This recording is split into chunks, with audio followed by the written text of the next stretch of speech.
আসসালামু আলাইকুম everyone, welcome back to our new video. কেমন আছেন সবাই? আলহামদুলিল্লাহ আমরা অনেক ভালো আছি। তো মাশরাফকে আমরা ছাদের মধ্যে অনেকক্ষণে রেখেছি। সে ভীষণই লজ্জা পাচ্ছিল আজকে যেহেতু ফ্রাইডে, তাই তার বাবাও আছে, সেজন্য তাকে আমরা আজকে অনেকক্ষণ ছাদে রেখেছিলাম। বাট ভেবেছিলাম ও বাচ্চাদের সাথে একটু খেলাধুলা করবে, বাট ও বেশি লজ্জা পাচ্ছিল, কারোর সাথে কথাই বলছিল না। আসলে অনেক দিন পর গিয়েছে তার জন্য।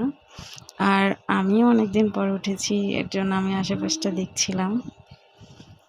তো আজকে ওয়েদারটাও ভালো ছিল, একদমই হালকা হালকা গরম ছিল, মানে বেশি একটা গরম ছিল না ওইরকম।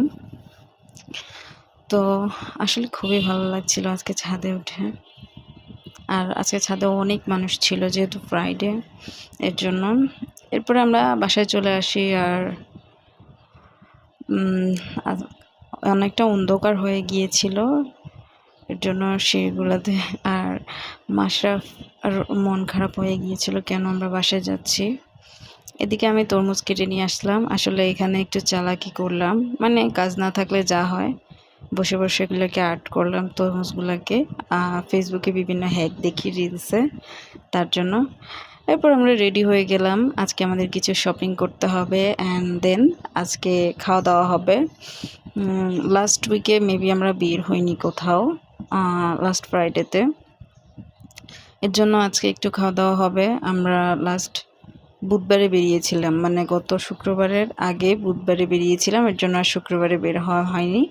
তো আজকে আমরা বের হব, খাওয়া দাওয়া হবে হালকা পাতলা। আর যেহেতু আমি স্ট্রিট ফুডগুলো বেশি পছন্দ করি, স্ট্রিটের ফুডগুলো আমার কাছে অনেক ভালো লাগে, মানে রেস্টুরেন্টের থেকে ওগুলো কেন জানি না আমার কাছে ভালো লাগে। অনেকেই রেস্টুরেন্ট ছাড়া খেতে পারে না, বাট আমার কাছে ওগুলো ভালো লাগে। তো যে কথা সেই কাজ, এখান থেকে চাপ খাবো। এখানে চাপ এত বেশি মজা ছিল, মানে রেস্টুরেন্টকে হার মানাবে এরকম একটা চাপ ছিল, সাথে পরোটা। আর এদিকে আমি ফুচকার দোকানটা দেখে রাখছিলাম, এখান থেকে ফুচকা খাবো, যেহেতু এখানে অনেক ভ্যারাইটিস টক ছিল। বিশেষ করে টকটার জন্যই আমি ফুচকা খাই। তো এদিকে আমাদের চাপ রেডি হয়ে যাচ্ছে। আমি বলেছিলাম মরিচটা একটু বেশি করে দেওয়ার জন্য। অপূর্বকেও বললাম যে আজকে একটু ঝাল খাও, তো সেও বললো যে আচ্ছা সমস্যা নাই, তুমি নাও। তো ঝাল দেওয়ার পরে উপর দিয়ে আরও কয়েকটা কাঁচামরিচ দিয়েছিল, আবার আমাকে এক্সট্রা কাঁচামরিচ দিয়েছিল। এরপর আমি নিয়ে নিলাম ফুচকা, যেহেতু 10টার এক প্লেট ছিল, বাট আমি 5টা নিলাম, আমার পেট ভরে গিয়েছে। আর আরও কিছু খাবো, এর জন্য আমি এরপরে আমরা একটা ঝালমুড়ি খেলাম। এই মামার কাছে অনেক রকমের ঝালমুড়ি আছে, যেমন ডিমের আলাদা, আলুর আলাদা, অনেক রকমের। সো পুরো ভিডিওটি দেখার জন্য অনেক অনেক থ্যাঙ্কস। আল্লাহ হাফেজ।